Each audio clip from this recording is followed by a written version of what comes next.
7 photos that were used as inspiration for 3 arts groups to make work and participate in the Cincinnati Fringe Festival 2011. I saw Pones perform. Their work is pretty cool. I work with Lindsay Jones from Pones at the Contemporary Arts Center, so we have a lot of back and forth. What do I think about all these folks using my photos as inspiration?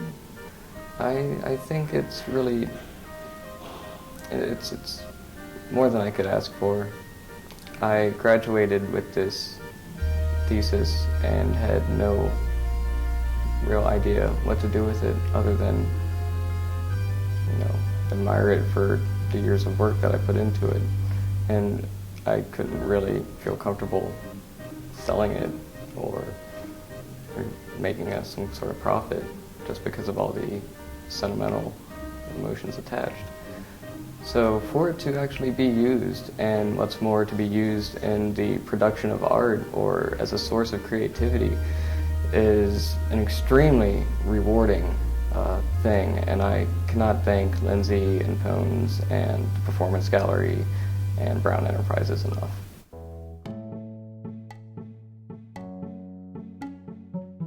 My name is Kim Popa, and I'm one half of Pones Inc., and we are doing the Body Speaks movement, which is the dance portion of the Body Speaks collaboration. So we took Sean Dunn's 7 photos, and we approached them as 7 vignettes, so 7 separate dances. We then asked 7 local composers to create a piece of music that they were inspired through the photo to create. And those turned out to be phenomenal. They really exceeded our expectations. They were better than we could have ever anticipated.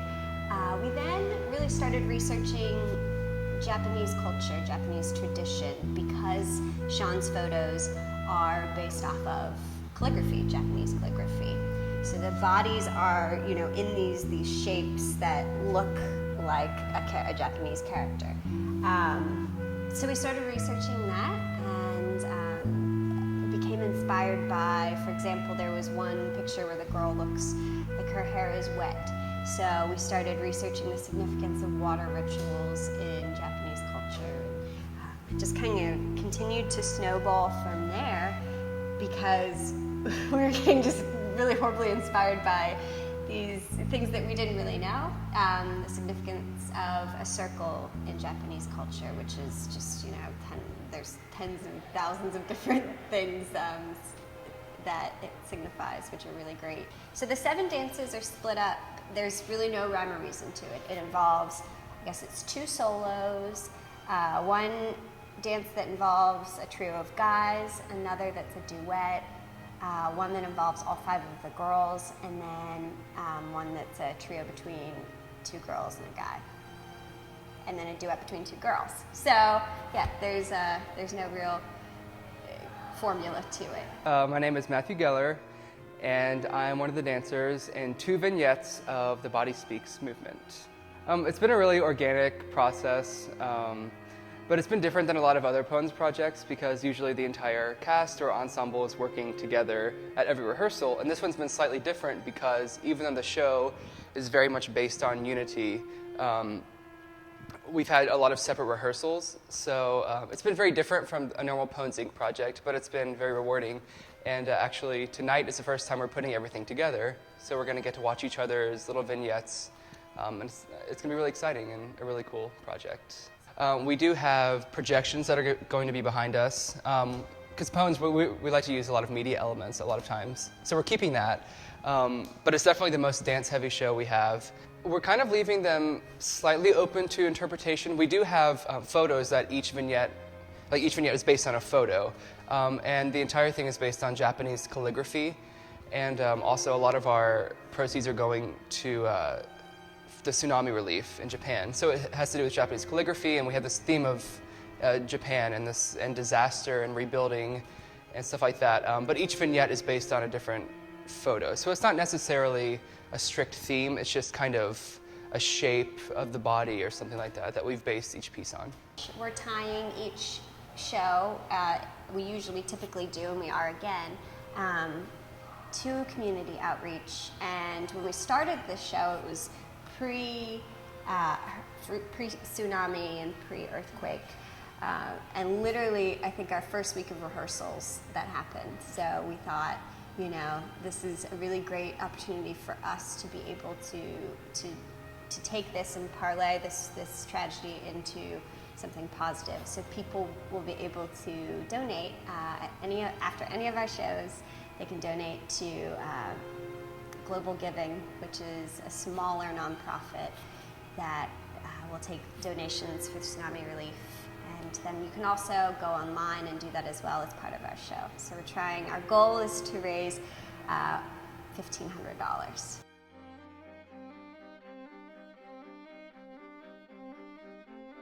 Yeah, The Body Speaks for me, the phrase at first, you know, it was hard because even with one of our other playwrights who does the first number, his first impulse is to think about bodily noises.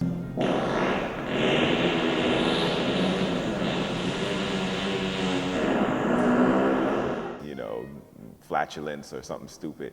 You know, so of course when everybody said Body Speaks, we're all in the room going, you know, or something like that. And everybody's okay, seriously. So when I thought Body Speaks, I was a person who, for years, worked a corporate job, even though I had all this theater in my blood that I needed to get out. And my family was going, but it's great money, it's such good money, you want to quit that job? Why would you do that and go on stage and starve? And so my body used to speak. Every day I got ready to go to that corporate job, I'd start to freak out. I'd start to breathe heavily. I'd start to try to figure out some way to call off. I try to figure out some way to like go to work and survive without, you know, being at the computer. And so my body spoke a lot, and that's what I started to think about. I drew on that experience to kind of like, okay, this might be a good basis for something, you know, that I could write and maybe try to put that on stage somehow. That, you know, that if you let stress affect you and you keep trying to dismiss it, it can really do some damage, you know, to your body. And I think, you know, I was thinking that the mind, you know, the mind and body and all that cliche stuff, but I think, yeah, the more that I began to be affected by my job, the more that I stopped eating, I started to get thin. I started to disassociate myself with friends. They're like, let's go out. I'm like, I can't go out, I'm too tired. I gotta go sleep and go back to work tomorrow. So I became really grumpy and, you know, just changed my whole character. So I thought that would be something interesting to write about and to make it with three women who I think are just, personally, I think are just really beautiful women inside and out, and show that it can affect anyone. You don't have to have crow's feet and, you know, the stressed out, you know, leathery skin thing going on for stress to take hold of you. You can actually be, you know, young, and it can affect you the same way, so. The way that my piece works with The Body Speaks is I responded to the actual title of the piece. And I looked at the pictures, but it's mostly a response to the title. The piece starts with the idea that, you know, when someone hears the term "the body speaks" or the phrase "the body speaks," that they would think of farting. And so it kind of jumps off from there. And then it's all just kind of stream of conscious satire, I guess. Putting the piece together has been complicated because we were trying to use as few actors as we could. And we've ended up with 16 altogether for all the pieces. And I have an actor in a compendium that is in 2 pieces. And it's really hard to schedule, you know. We do this for free. So, you know, we get off work and we go to rehearsal and we have to try to find a space. I kind of end up being the person who goes out and looks for costume pieces that maybe the costumer's having trouble finding, and the borrowing props and helping people find rehearsal spaces. And we have rehearsed in a wonderful collection of spaces, including a couple of different theaters, a bar, an elementary school, and an artist studio. Performance Gallery as a group loves the idea of, first of all, not repeating ourselves. So we like the idea of just exploring a new way of working, not only together, but working with other companies as well. And Pones has been a company that we've wanted to collaborate with in some way. So just having this experience of creating this thing together, but sort of not together. And that's kind of been true of our piece itself. We're creating it together, but we're also creating it separately, and then we're going to put it together. And so I guess we're just going to hopefully learn if that works, and have a good time and create something that we're proud of. The feeling behind not just this puppet, but any puppet, is always this amazing combination of what the puppet builder has done, what the script writer hoped for it to do story-wise, what the director needs it to do action-wise, and what the puppeteer tries to do with it emotion-wise. So it's this weird, crazy, messy thing. And I'm still discovering that. We just picked up the puppet, you know, the time we're recording this anyway, we just picked up the puppet, so I just need to play. It sounds kind of creepy and dark, but I just need to get the little guy in a room and play. But this is interesting because the piece is called The Body Speaks. You have to let the puppet speak. And what I just got to do with him tonight even is there's a lot more of that ahead before I even worry about the script. You actually just have to be still with the puppet. Puppetry is so much about movement. But with the puppet, so I took a step ahead before I should have. I mean, I really need to now go take a step back and just be quiet with the puppet. Be still with the puppet, be slow with the puppet so I can see how it works. You know, slow, specific movement. It will tell me what it's supposed to do. Only then can you go to the script. So again, by wanting to play tonight, which is fine, I took a step ahead of where I maybe should have as a puppeteer. It's really about letting the body of the puppet speak. The Fringe community is kind of amazing. You just find kindred spirits, whether they be artist or audience, from the city, from the region, and that area, man, for 2 weeks, the area of Over the Rhine feels like family, and it feels like home, and it's all about possibility, I think, possibility of what the city can be, possibility of what the city's arts scene can be, and the possibility of theater, of new works, and that's amazing. And for me this year, it will be, now Archie, you're gonna get more than you bargained for here. I am moving to Atlanta on July 1st. So it will be, for me, something incredibly special. It's the way I would love to say, not goodbye, but you know, to move on with these people, Performance Gallery, who've given me a place to really find my voice. You know, whether it be as a puppet person or as an actor or a singer, whatever. I mean, they're pretty much, they're definitely my family. And so for me, the Fringe this year also means a little more. My name's Mike Hall, and I am one of the actors in the piece. I was asked to play the role of Fat Man, which, you know, I didn't really know how to take that at first. I was like, oh, great, Fat Man. So I'm the fat guy, great. But it turned out to be that that really didn't define the character. He's really more of a baby than he is a man. He's wearing a diaper. He's also wearing a 10-gallon hat and a vest and cowboy boots. That's what we didn't see. There are 7 different photos, and I'm not really sure if they just picked one that they decided that's what I want to write about, or if they used the entire collage. But they're very nondescript photos, shadow-oriented. You don't really see faces, it's just silhouettes, different poses. And it's interesting what they've come up with. I'm also in another piece at the very beginning where it's more comical, and not really any of the photos shout comedy in any sense of the word. The author of the piece is Brian Andrews Griffin, and he also directed it as well. And it's really more Monty Python than anything else. You know, it's not Get Me a Shrubbery or anything like that, but it's very different, and you know, all the pieces very different from anything else that's going on. I'm very interested to see, because there's not only the scripted piece, but there's also a movement piece, and then there's also a film piece. And I'm very interested to see what they've got going too. And again, it's just based off the 7 photos.